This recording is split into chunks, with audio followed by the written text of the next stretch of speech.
A Change of Horses. Chapter 1. Livery ladies and bell-boot boys, take a time out in the tack room. Make sure you have a live foal guarantee, and the chicks and ducks and geese better scurry. Because it's time to break Tull to me. Because you break a horse. Okay, that's all. That was good. Yeah, no, that's definitely, that works.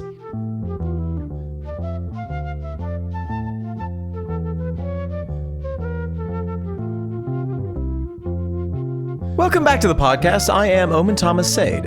And I am Nick McGill. Together, we are the Feckless Momes. And this, my Wickers and Winnies, is Tull to me. A cacophonous canter around the barnyard of Prog Rock, in which weanlings Nick and Omen will take our snaffle bits in mouth and drag you on an omnibus tour of each and every teamster track that thoroughbred rock band Jethro Tull have ever caught, tamed, saddled, and curried. We will get wiggy to the whinnying of Steve Wilson, fit a harness on Scott Hammond, and enter gooseneck David Goodyear into the Grand Prix.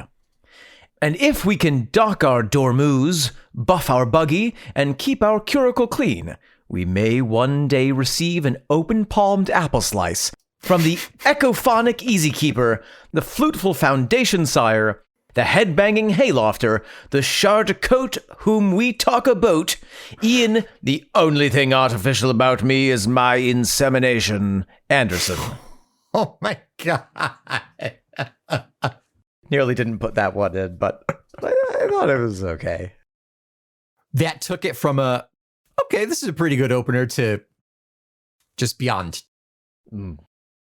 Leaps and bounds. Glad you approve. My lord. I didn't say I approve.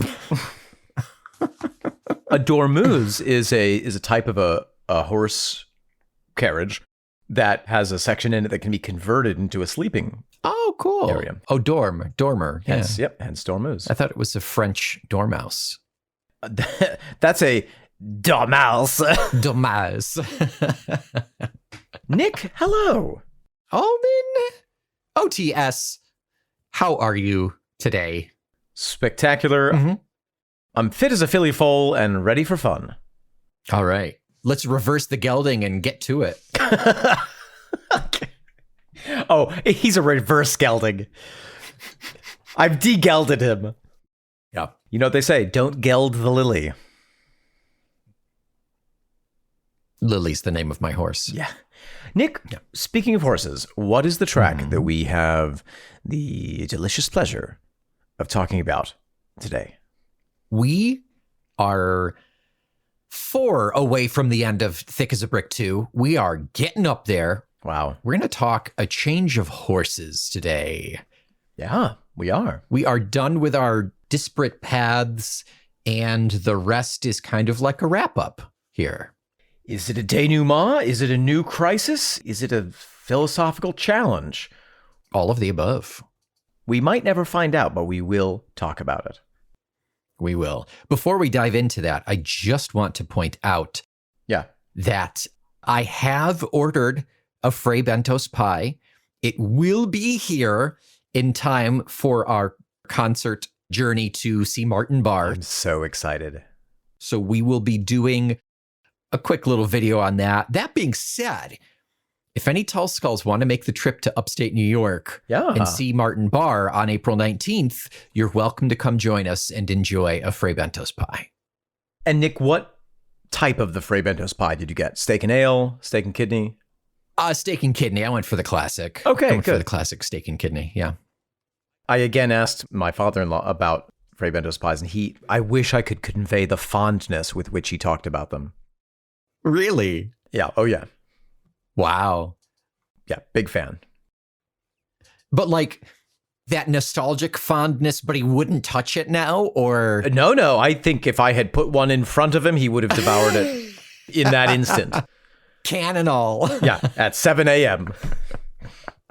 Wow. Okay. He said when he and his wife were first married that they had them fairly regularly. And then when they moved to the States, they kind of dropped away from their awareness because they don't have them in the shop in the U.S. Yeah. Because they'd be illegal. No. Why would they? No, the reverse. I wonder, those of you across the pond, write in and let us know. fecklessmomes@gmail.com. fecklessmomes@gmail.com. Is it really just a fondness for that generation, for your in-laws and for Ian? But like, is it just kind of antiquated now? You know? I wonder how commonly it is consumed over there. Who's eating Frey Bentos at this very moment? Yeah. That's the documentary I want to make. Whatever happened to Frey Bentos pies? Think is a big three. Yeah. Whatever happened to Frey Bentos? Hosted by Gerald Bostock. Nick, why don't we get into the track of the day? A change of horses. Let's change up them horses, change their diapers, change their sheets. Give them a sponge bath. Yeah. Yeah. Yeah. Whoosh.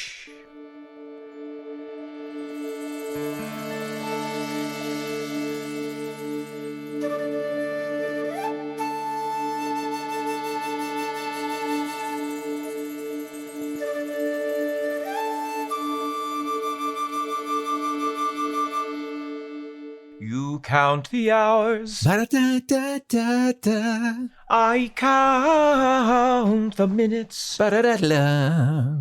We count the days in this passionate play. That works really well. I think you're onto something, Owen. I think I'm onto nothing. I think I'm on something. My loneliness is killing me. That's Britney Spears. Yeah, don't I know? Yeah. Nick? Omen. That was, as the French say, un changement de chevaux. A change of horses. I put on my hat. It was. It was. It was. How do you feel about this song? I frickin' love it. Gorgeous. This is the thing that's so weird to me about this album is that, like, just... the premise of this album is whatever happened to Gerald Bostock, let's find out. And then pretty quickly you get into this, like, oh, I see. It's a cavalcade of formulaic. Here are the different possibilities of what happened to Gerald Bostock. Yeah. And just when that starts to feel predictable, the format of the songs gets switched up. Yes. And just when the format of this story starts to get familiar, the album takes a total left turn, and this is where that left turn is. And so it's appropriately named, and I probably, of the songs that we listened to, this is my favorite standalone. Yeah, I will commit to that as well. It's the transition into the third, or the last quarter of this album, rather. Yep. This is the song that I think is probably the most concert friendly if they were to play anything from here. And like you said, in terms of it being standalone, you could pluck this out and I would never know that this belonged in here. Honestly, I would think it was on Secret Language of Birds or something, you know, with a little bit of exoticism, little bit of minor key and stuff. Or even Roots to Branches. I mean, it almost could live in that world. Yeah. With the exception of some of the tones and sounds that are being produced, especially by the guitar. But yeah, it's very mysterious. The first time I heard this song, listening to the album all the way through, I was like, whoa, what is happening? Yeah. It's a great turn in the story, sonically. And it's not like, it doesn't feel irrelevant to the story. It does feel like it is part of the story. It doesn't feel at all like, oh, I happen to have this cool thing laying around. Why don't we whack it in there? Yeah, I think you're right. It's a good fulcrum for the story to go into kind of a new dimension. Yeah. Yeah, and this song could have been, just looking at the lyrics, it's fun to play that game of, I'm going to look at the lyrics to a song I've never listened to. What's it going to sound like, Ian? Yes. Looking at the lyrics, you'd think it would be like, well, this is kind of a simple song. Maybe acoustic guitar. Maybe 4 minutes tops, stretching it. Yeah. No, this is an 8-minute baby. It's exotic and dark and mysterious. And is it minor? Would you say it's minor? I don't feel confident to say what it is. Okay. There are some scales being used that I don't know what the names for them are. Oh, okay. I don't want to make, for once in my life, Nick, I don't want to make a fool of myself. I gave you that opportunity. Yeah. It's worth noting that we start with this drone on the accordion, which is a pickup. Oh, yes. Of the last note of Shunt and Shuffle. Yes, absolutely.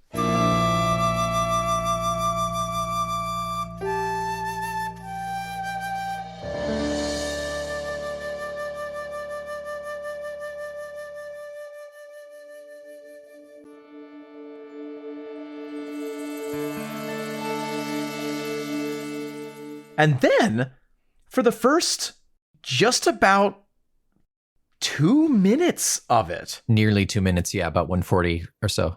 This could, if you played just that couple of minutes and said, oh yeah, this is off a Lorena McKennitt album, I would be like, yeah, totally, of course it is. Yeah.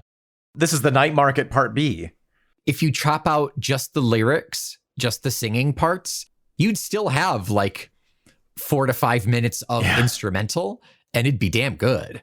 So we have that accordion coming in with the drone. We have some cymbal rolls giving texture, giving ambiance. Yep. The flute comes in. It feels like it's at a distance somehow. It feels like it's across the moors. Mm-hmm. And the melody that Ian is playing is in some sort of a scale that gives it that Celtic feeling.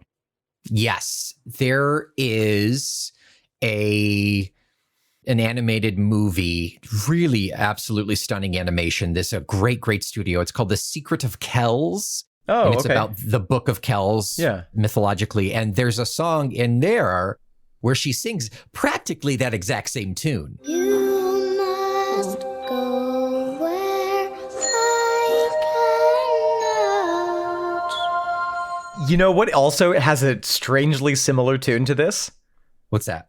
Edge of Night is what it is officially called. It is what Pippin sings when he becomes a steward of Gondor in that scene where Denethor is eating the tomatoes in a disgusting way. You know what I'm talking about? Home is behind, the road ahead. Wow, yeah. It's got some sections of the melody that are exact copies. And that's not to say someone was stealing from somebody else. No. Ian is playing on an old format of music that has a lot of those kind of, here's a riff that you can put into anything. Here's a phrase that is interchangeable. That's all in that scale. Mm-hmm. At 30, we've got a fun shaky rattle thing. A little shaker stick, sounds like beans.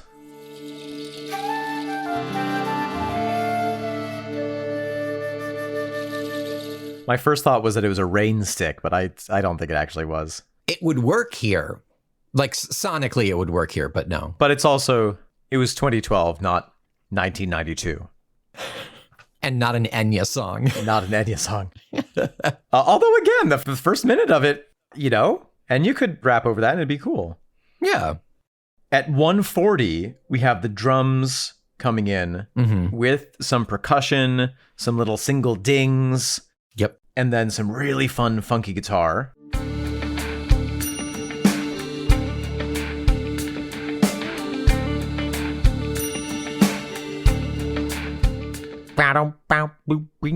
Very Sting. Oh, yes, quite Sting. Yeah. Yeah. Sort of Sting's A Brand New Day, a little bit in that vibe. Yes. Early 90s, was that Brand New Day? Early 2000s. Okay. And yeah, that's our transition from that really nice kind of simple into a bit funkier. And then Ian comes in shortly after that. Yes. With an echo on his voice. Oh, yes, well noted. Last night's wink out.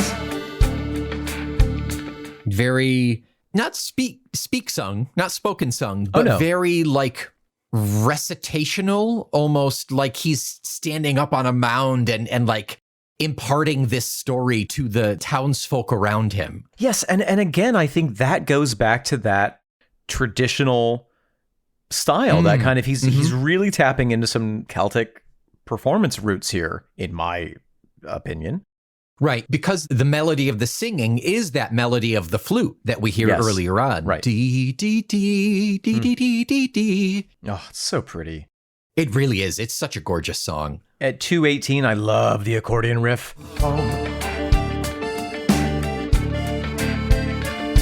Oh, the accordion in this is just bananas. Yes. So we've got that accordion drone leading through most of this. But yeah, right around there is when it kind of steps forward and it really kind of takes charge and stays a lot happier and hoppier throughout the rest of the song. Happier, hoppier, hopier. Yes, all of the above. John O'Hara is really, I would say, the MVP of this song in terms of accompaniment. I just adore John O'Hara so much. He's so great. Yeah. But it's rare that we have such an accordion-heavy song where the accordion is doing the heavy lifting. Typically, it would be the piano or the organ or the guitar. But what's remarkable about this accordion doing that heavy lifting is it's so sweet and contemplative as opposed to like just rocking the hell out with accordion like we've seen John Evans do, just like go ham on the accordion. Yeah. Just like a cartoon character, or other pianists. This isn't Gogol Bordello. This is something really, I don't know, very, very well constructed, very composed, but it doesn't feel composed. Yeah. When we hit the word Babylon, no more empty towers of this unholy Babylon, we get a discordant moment from the accordion that resolves after a couple seconds, but it's a fun little detail. Of this unholy Babylon. At 3:03, we have a total change of tune. We kind of enter into the modern era with that moment. Yeah. The bass suddenly becomes quite prominent. Yes, the bass is great in this. The bass and the accordion working in conjunction with one another at that breakdown. It's really nice.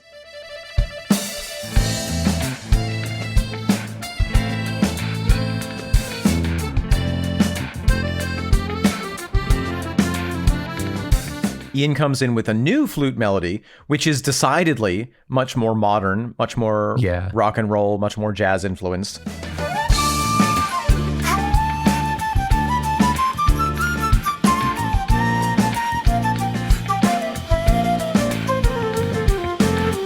And totally different from what he was playing before. I mean, it's as different as it could be. But still fits with this mysterious sound. It still works very well. Yeah. We like this song. We like it. Ian, if you're listening, and I know you are, we like this song. Good job. I have to applaud Ian for resisting the temptation to somehow squeeze the line heavy horses into this song about horses. Yeah. Yeah, very easily could have fit in there.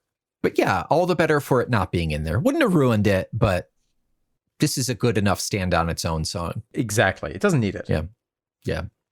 At 3:44, we have Florian coming in with a cool solo.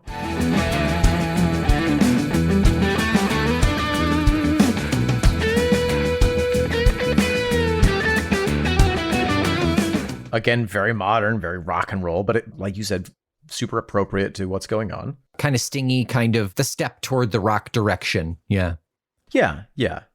What a great song to organically show off the band, rather than, and now John steps forward and plays for 30 seconds and then Florian. But there is a little bit of that. Like you said, it's not formulaic, but this song does a great job of showcasing really just about everybody. Yeah, but it's not falsely presentational. No, I think is what I'm going for. Yeah. It feels organic. Yeah. It's very well built into the song itself. Yeah. Yeah. In this breakdown section, this kind of 3:03 to 4 something, I think we get funky with the time signatures as well. Oh, do we? Because most of the verses seem to be in 4/4 or 8/8, however you want to count it. Yeah. And then I think there are at least some sections that are in probably 6/8 or 3/4. Oh, wow. Okay. But it's not super consistent, I don't think. I think that there's a section where it feels like every measure, a note is lost from the measure. And so it starts, it goes 6/8, 5/8, 4/8, 3/8. Like the sands of time, Omen. Yeah, it's really interesting, but it's it's hard to dance to, I guess. Yeah, yeah. But that has never stopped me. Hard to dance well to, and I never have. once we hit 503, we go back to that opening theme. Yeah. We go back to Celtlandia. Yeah, so we've had our progression. We've gradually gotten more and more rocky and built up. Yeah. And really getting the whole band together and coming to a climax. And then, boom, we slowly break out into that gorgeous flute and accordion. We do transition back to that second theme, that slightly more modern theme, but not the fully modern one, until in the wrap-up, at just about 7 minutes, there's a gorgeous flute supported by piano sound, which is, again, something fresh that we haven't heard in this song. They kind of swap out the accordion. Yeah, I might even say funky fresh. It is pretty funky fresh, yeah.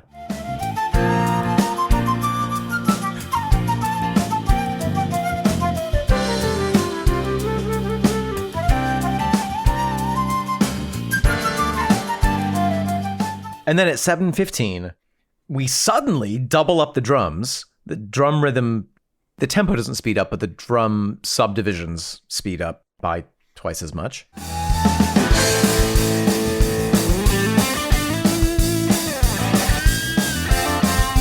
This is when we start to, it feels weird to call it a wind down because it's still pretty busy. Right. But this is kind of when we start to get that gradual, and we've got a musical usher pushing us out of the experience, out of the song. Finally, we have this really cool guitar moment happening with Florian taking us quite close to the end of the song, and then we ended up. Yeah, there's a bit of more of that call and response in that wind down, quote unquote. Yeah. Where we go back to experiencing more of the communication between the instruments stepping forward and being presented in a subtle and humble way. And then we end. Yeah. So we have a hard stop to the end of the song, which preps us for confessional. And the next couplet, the next medley. It's not technically a medley in terms of the track listings. No. It's the pair that falls under 22 Mulberry Walk. Correct. And oddly enough, what falls under A Change of Horses is the song A Change of Horses, but it's labeled as a subcategory Change of Horses as well. Yeah, it's a category that contains a single item. All of its own. You're right. So Nick, any final musical thoughts on Change of Horses, this 8-minute equestrian masterpiece? No, I think we covered it pretty good for a deceivingly complex sound. If this song were oats, I would pour it into a bag and strap it to my face and eat it while standing around. We know that's not true. You hate oatmeal. But I'd be a horse. So you wouldn't have a choice. I wouldn't have a choice, yeah. Salt lick, apple, carrot. Oh, oats again. Oats again. Oh. Clip, clop, clip, clop, clip, clop. That's the sassiest horse I've ever seen. Nick. Omen. Welcome to the half. I'm glad to be here. It's glad to be here too. It's glad to be here as well. And what is it in this context? Well, I will tell you. Please. It is the time on this album where we get to talk about reviews. Yeah. We rarely consider other people's opinions about the work of Ian Anderson and Jethro Tull, but occasionally, once per album, we'd like to stick our heads into the discourse and see how was this album received. And I think this one in particular should be really interesting to dive into if we have anything, just because of the fact that it's a sequel, quote unquote, right. So it's coming in with that baggage of, how does it relate to Thick as a Brick? Every single, especially now, every single Tull album is like, well, it's not Aqualung. It wasn't good since right. Brr, brr, brr. This one is inherently couched in, well, it's not Thick as a Brick. Yeah. So what's interesting is, to your point, you can't really talk about Thick as a Brick 2 without talking about Thick as a Brick 1. Yeah. And the best, not the best review, but the best example of a review that I could find on the Ultimate Classic Rock website, written by Dave Swanson in 2012. Dave. It starts with kind of a, let's review what prog rock is and why Thick as a Brick 1 came into being. And rightly says that it was an age of concept albums, and there was an aspect to a lot of the concept albums that was kind of stuck up. Right. And Thick as a Brick was a parody of that. Yes. And accidentally, in a way, became one of the best examples of a concept album. Right. So the original Thick as a Brick album was meant to be a parody of the more pompous aspects of progressive rock. Mission accomplished, but it also happens to be one of the era's finest artifacts. So then he says this is the album where it picks up and talks about Gerald, whatever happened to Gerald Bostock.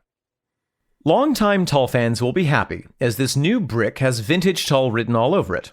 Though credited to Jethro Tull's Ian Anderson, it's more like Tull than much of Anderson's solo work over the years. Some familiar themes and melodies creep in periodically to subtly tie it to the original album. But while it by no means sounds like a 1972 release, it does have that certain something that allows past and present to walk hand in hand. You'll hear spoken word narration, and of course, Anderson's flute is still front and center when called upon. As you'd expect, prog-esque bravado and top-shelf musicianship are also in full flight. Dynamically produced by all-around Renaissance man Steve Wilson, Porcupine Tree, No Man, and many, many more, he captures a very full sound, sonically merging it with a warmth of the old with the attack of the new. He's also intimately familiar with Tull's music. Last year, he did the remix/remaster thing with Aqualung and has recently done the same thing to the original Thick, which is due out later this year in 2012. Yeah.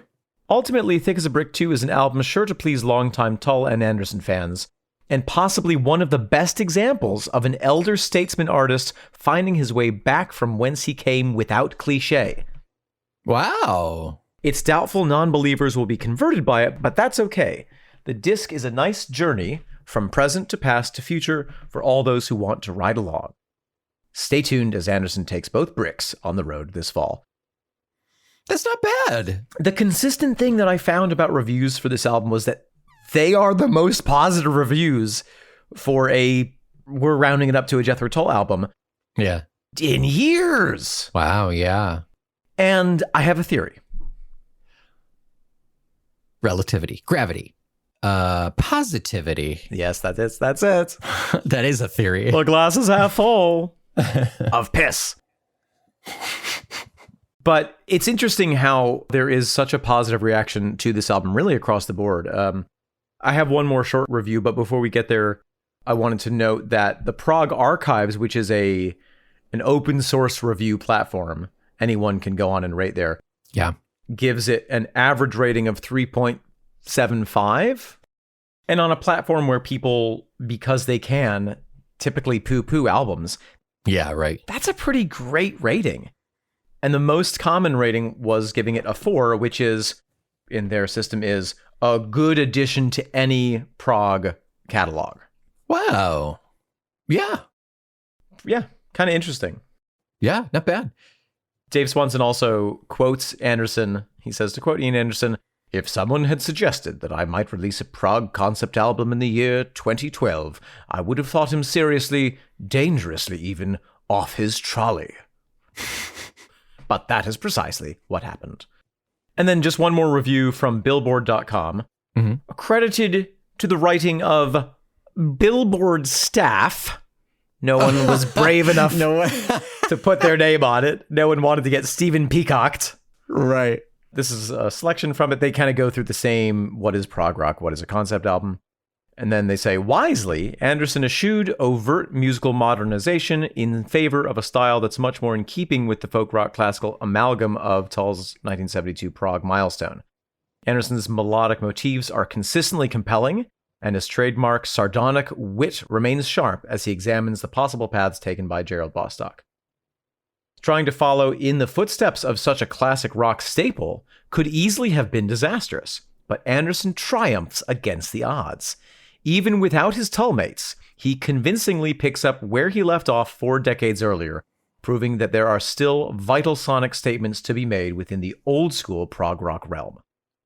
Wow. Again, a very, very positive review. Yeah.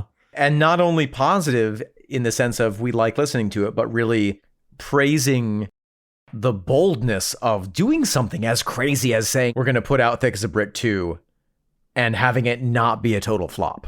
Right, and having it be successful. That's the key there, yeah. And having it be interesting and not just a rehashing of something old.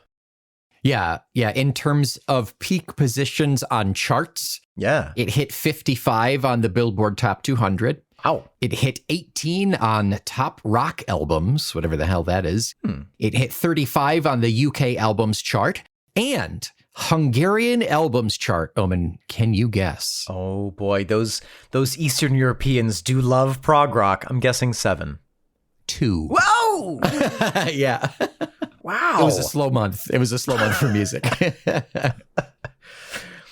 This album was pumping out through every salon in Budapest. It's because they like peppers over there. That's it. They feel an affinity to Ian in his love for peppers. Yeah. Yeah, they recognize. Nick McGill. Omen, Thomas Sade, what the hell is a change of horses about? Oh, well, I don't know. Okay, great. Cool. But I know what a change of horses is. What would you say a change of horses is? No, let me rephrase that. What actually is a change of horses? Tell me the true definition of change of horses. Okay.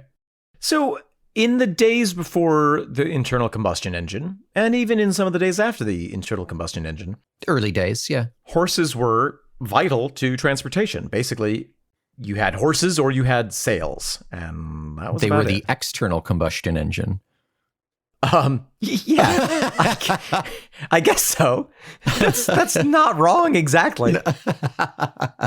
But everything, anything that you wanted to transport, especially people and information, would go by horse. Yeah. And typically, I'm thinking back to for some reason I read a book about France that there was a whole chapter on all of the carriage networks. Oh, sure, yeah. And at the time, they developed several techniques that allowed improvements in speed. So suddenly you could get from Marseille to Paris in just a couple of days rather than it taking a couple of weeks. Yeah. One of the big techniques for doing that is a horse, unlike an engine, gets tired and has to have a little sleep and a little nap and a little drink and a little bite to eat. And then you change its oil. And you change its oil. The horse oil. If you go 100 miles, I don't know if that's realistic, your team of horses, whether it's 2 or 4 or 8, are going to be tired. Right. So what they did was they would have all these checkpoints along the way where they had tons of horses, and they would change them out for the fresh ones, and the carriage would keep going. Right. So that way, as a traveler, you don't have to stop when the horses get tired. You stop when you get to your destination. You can keep trucking along. You can keep horsing along. Keep horsing along. I wonder, someone had to own those horses, right? Was it part of this network of places that you pay your dues to be able to use these horses? Or I wonder how that was. Hard to know. Yeah. Did each carriage company have ownership? Did they own the stop points? Right. Yeah. Or, with the Pony Express, I think that's a clear example of there's one company. Yes. That built all these checkpoints, maintains the horses. But yeah, I don't know. Do you just buy new horses every time, like batteries? The environment suffered until we got rechargeable horses. Are these horses recyclable, or do you just throw them out? Don't throw them in the ocean. You can drop them off at Best Buy, I think. They'll blow up if you put them in the fire.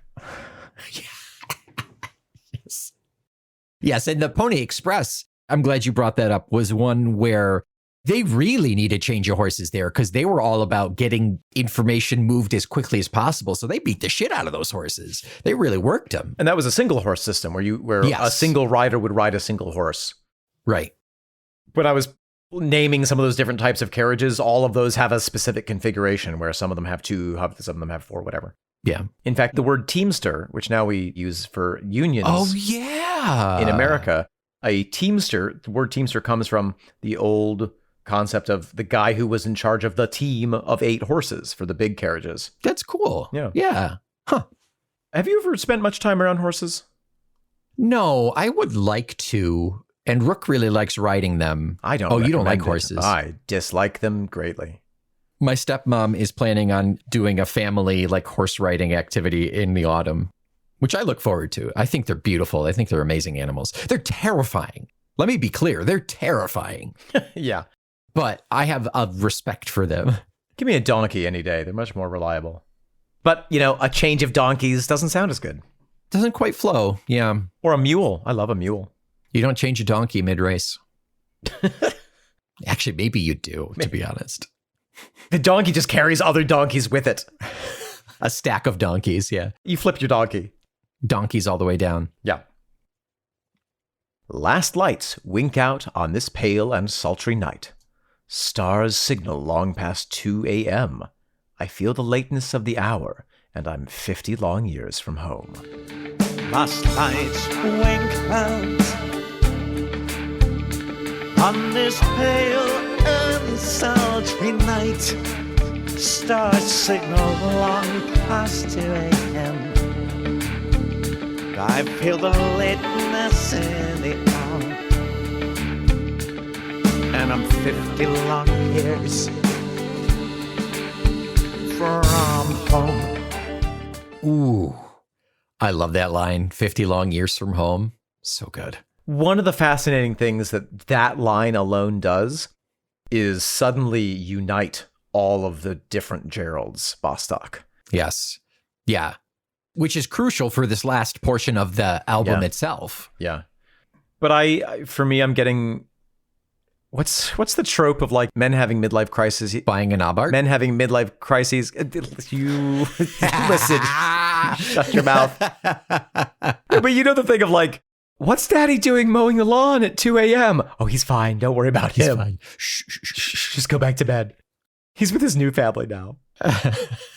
But I do kind of get that sense of like somebody's just like standing outside on the porch, just being like, what am I doing? Yeah, drinking a cup of tea. There's a raccoon. It would be a hedgehog across the pond. There's a hedgehog like scampering through the garden, and he's just like dead-eyed, staring into the middle distance.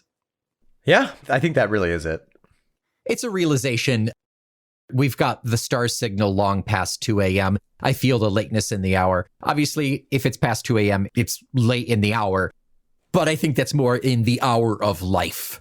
The hours of life. I'm 50 long years from home. Could be it's been 50 years since I was born. Yeah. But also, it could be it's 50 years until I plan on dying at age 100. Oh, sure. Yeah, he's smack in the middle. Yeah. Yeah. So is home death or is home his birth? Yeah. It can be both. Is it the womb or the tomb? A new dawn glimmers. Time for a change of horses. It's time to chart new courses and head for safer houses. Houses.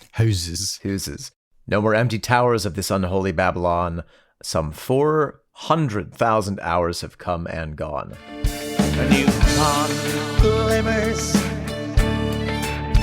Time for a change of horses. It's time to chart new courses and head for safer houses. No more empty towers of this unholy Babylon. Some 400,000 hours have come and gone. Lots there. 400,000 hours is 16,666 repeating days, which comes out to about 45.6 years. So round up to 50 years. Give or take, round it up, yeah. It's his little Rent moment. Yeah, exactly. But we heard him say earlier that he bumped Gerald up to 50 because he likes a good round number. Yeah. So yeah, he's doing just 400,000. Yeah. 480,621 would not have scanned in this song. 438,300. There you go. Doesn't quite work. Jostly. So yeah, more of the same. More like I've reached this point where the horses that have gotten me here are tired. I'm swapping over. Maybe it's a time to assess and figure out where to go from here. Yeah. I mean, A New Dawn Glimmers kind of says it all. Like, he's in the dark long night of the soul. And suddenly there's this idea of like, wait a minute, just because I've been on this path for 50 years doesn't mean I can't suddenly decide to do something else. Yeah. Yeah. It's time to chart new courses and head for safer houses. There's this idea of the first half of your life, you're going in unexplored, you're experiencing new things, and so much is unexpected. And you reach that kind of tipping point where you're like, I'm a knowledgeable elder now. I know what to expect. There's something that comes with that experience. Yeah, maybe it's not even knowledge of the world, but I think it is ideally self-knowledge. Yes. Yeah, I think so. Yeah. This is a rare moment where I appreciate a mixed metaphor. Change of horses, it's obviously a horse metaphor. Mm-hmm. Chart new courses is a sailing metaphor. True. Or a nautical metaphor. And then head for safer houses is, I'm not sure, a housing metaphor. A housing crisis metaphor. A housing crisis metaphor. And then we get a little biblical action. No more empty towers of this unholy Babylon. Yeah. Why? I think, here's my interpretation. I don't know. Good. Well done. Babylon was one of the cities. It was a symbol of sin and rebellion.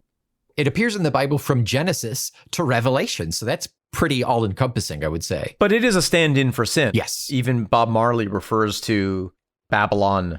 He kind of frames it as capitalism and, the world. Everything in the world that's against peace and love is Babylon. But also the world is Babylon, and you have to create the spiritual city within yourself. It's a catch-all term, basically, at that point. It's a brand name for defying God and sin and all of that. So I think what that means to me is whatever course he's been on up to this point, he's having the realization of, I could aspire to more than this in terms of the spiritual richness of my life, in terms of my satisfaction, in terms of being close to God, perhaps. Interesting. Okay. And, I mean, one could, if one was ill-advised, even assign sins to each of the various Geralds at this point. Ooh. Gerald the banker, greed. Greed, yeah. Gerald the homelessness, sloth, or something. Gerald the military man, wrath. Mm-hmm. Gerald the chorister, pride. Most ordinary man, gluttony? Boring? Boringness? The sin of boringness? He gluts on the Fray Bentos, maybe. He frays those bentos up. Mm-hmm. I am so curious to find out if Fray Bento is the name of a priest, like the character that it's named after, because Fray is sometimes an old word for friar.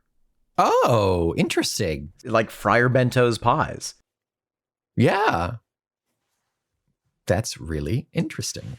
Cardinal Machiavelli's soup pastries. Get 'em while they're in the can. Heat 'em up yourself. Each one comes with an indulgence. You can have two kinds of indulgence at once. Fray Bento's pie. The sin is within. Who was Fray Bento? Whatever happened to Fray Bento? It's named for the Uruguayan port town of Fray Bentos, where the products were originally processed. That's insane. But also, a lot of Uruguayan towns are named after religious figures. Is that true? Yeah, well, let's find out. Now, why is it named Fray Bento the town? Oh, yeah, good call. Work our way down. Bust this wide open. We're to crack this pie. Yep, Friar Benedict in English, Fray Bentos. Boom. Legend says he lived in a cave nearby. Boom. Cave pie. Cave pie. Cave pie, everyone. That's language for you. That's language. For me and for you. Today, for everybody. For you, we have language. I'll take it. Tell me what I need to do to have you leave today with language. I wish I could. So there's this kind of realization that happens of, maybe my life is not set in the way that I thought it was. Mm-hmm. I smell in the air a new meadow morning. Fresh flowering grasses stirring and no pressure free falling. Thin mists to bring and light airs to call. I smell in the air a new meadow morning. Fresh flowering crosses stirring, and no pressure free falling. Thin mist to bring and light airs to call. Speaking of language. New opportunities, new hope, the lightness. Yeah, there's a common philosophical refrain or truism, which is that every new day is a new world, in which there are infinite possibilities. Easy to remember that first thing in the morning and much more difficult to remember that as time goes on during the day. After you've done literally the same thing that you did the last 3 years. After about 9:15, that feeling usually leaves me. Yeah. There is every morning that opportunity to actually seize it and say, no, I am really going to create a new world. Mm-hmm. And we treasure all that we left behind us, no pointed, cold, and dark regrets, no nameless blame to lay. Resolute, the optimist, hilarious. I ride fresh horse and spur it on. And we treasure all that we left behind us. No pointed, cold, and dark regrets. No nameless blame to lay. Resolute, the optimist. I ride fresh horse and spur it on. First of all, I love that he refers to his new horses as fresh horse. I'll have some fresh horse, please. It's funny. It's like horse is a material. It's not a fresh horse or some fresh horses. Yeah. I got fresh horse. I got some fresh horse today. So here's where I have a little baby theory, a little brain theory worm. Let's feed that baby brain theory worm. Let's feed it to a bird, to the big thought bird. When I first heard this song, I thought that it was about, and I am now convinced that it's not, but also think that maybe it is. It works as a reference to this new phase of Ian's life. In the Tull Not Tull era. He literally has changed out the horses of the band and has fresh horses. Yes, I agree. I totally agree. I think I thought of that as well. It seems so uncharacteristically positive. Yes, that's how we know it's not character. Yeah, in terms of like grumpy Grandpa Ian. And also this album, because this album hasn't really been positive. It's been kind of statement of fact. Yeah. He's not like passing judgment on any of these characters, but they haven't had like super stupendous lives either. Sure. But this opportunity, this moment, this is where in the beginning, where we had, what do we say, always at Tompkins Prep or whatever, that starting point. Right. There's always that Gerald. And then we have those branches, and then they balloon out, and they all meet. They all come back together. Here, yeah. Yeah. You know, there is something, if you pull all the way back and look at, you know, the album itself, there is a new, fresh energy in this album. Yeah. That I think some of the public maybe felt like was lacking in things like Roots to Branches or .com. .com, yeah. Which I don't necessarily agree with, but I do agree that there is a sense of freshness with this album, and I think that a lot of the reviews are picking up on that maybe it was necessary for Ian to completely break away from Jethro Tull, to say Jethro Tull is over. Yeah. Maybe that was that 2 a.m. moment of like, oh my God, I have created a life in which I am stuck. Oh, wait a minute, I can do whatever I want. Yeah, I'm Ian goddamn Anderson. No one will tell me what to do. Yeah, I'm not sure there's a definitive sonic difference between, say, J Tull, which was 99, and Tab 2, which was 2012. 13 years difference, so there's that. So we've had, I imagine the band was flushed pretty quickly after .com. Well, I'm not so sure, because they toured around with that album and with that lineup until 2009, I want to say. Was it really that long? I think. Is that when Martin left the band? I think it was. Wow.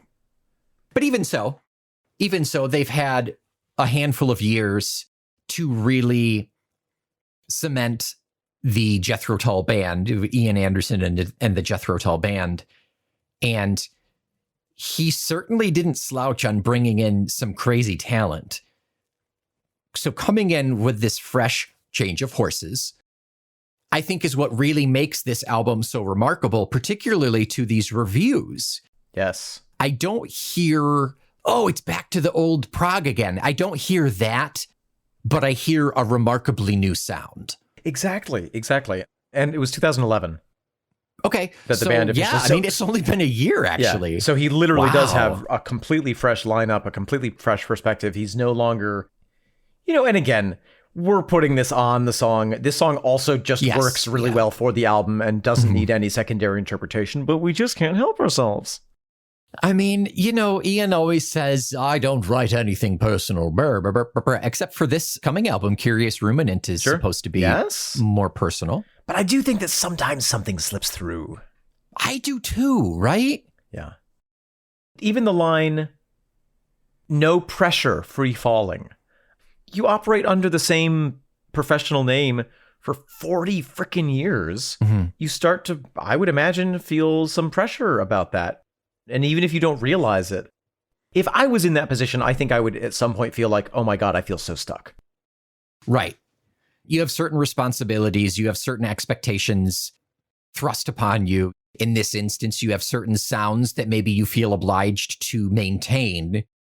But breaking that chain, changing those horses allows you that refresh. Unfortunately, no matter how beneficial that would be to Ian, psychologically, spiritually. Yeah.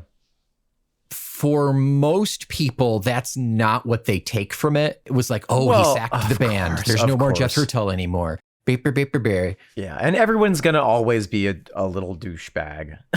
Just a little one. Well, if there's one thing I know about the world, it's that everyone do be a little dick.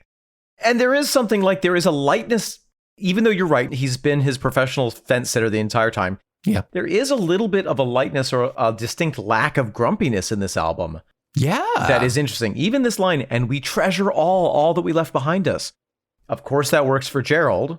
I loved being an unethical banker. But also, it's kind of like, to me, when I first heard that, I was like, that could be interpreted as an olive branch to the band. Yes. Or even the fans, like say, fans. I'm not shitting on these guys. Yeah. But I needed to change my horses. I loved being Jethro Tull. I don't have any regrets about it. And I've got fresh horse and I'm ready to ride. I got fresh horse. Have you ever eaten horse? I have not. They don't sell it in the States. You got to go to, was it France where Irene and Marlis had like horse sandwich or something? In Italy. Oh, Italy. And the worst part was it was delicious. I bet it was. So good. What meat was it like the closest to? If you've had something like elk. Oh, nice. Okay. That really dark, rich. Yeah. Like a cross between venison and beef almost. Yeah. Yeah, that sounds really good. Really good. Was it tender? It was made into a salumi, so it was like preserved. Oh, okay. Sliced like a prosciutto. Horse prosciutto. Horseshoe. Horseshoe. Really thin slices too? Of horseshoe, yeah. Of horseshoe. Yes, very thinly sliced. Yeah. That sounds really good. I would eat it right now.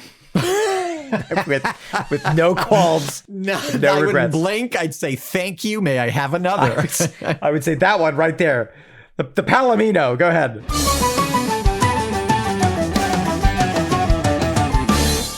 Omen. Nick? We are pretty darn close to the end of this album, believe it or not. Even though Curious Ruminant dropped a couple of weeks ago, we will not yet transition into that. We decided to cover Homo eroticus after this. That's correct. So that's on the horizon. Mm-hmm. But we are on the antepenultimate song coming up. More of the kind of the collection of all of these various Geralds, yes, and how they come together. We're on the song Confessional. Until next week, I am pale and sultry, Nick McGill. I am winking out, Owen Thomas Sade. You can ride us bareback, the feckless Momes. God. And no pressure. This is Talk Tull to Me.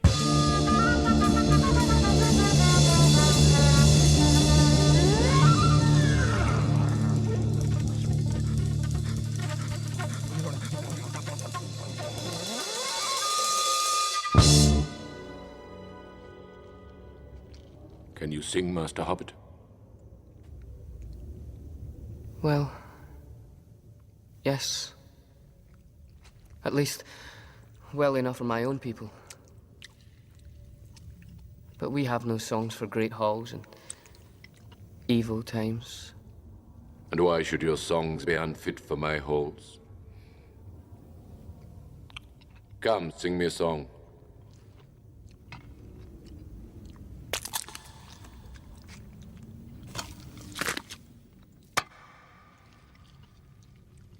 Home is behind, the world ahead, and there are many paths to tread. Through shadow, to the edge of night, until the stars are all alight. Mist and shadow, cloud and shade, all shall fade, all shall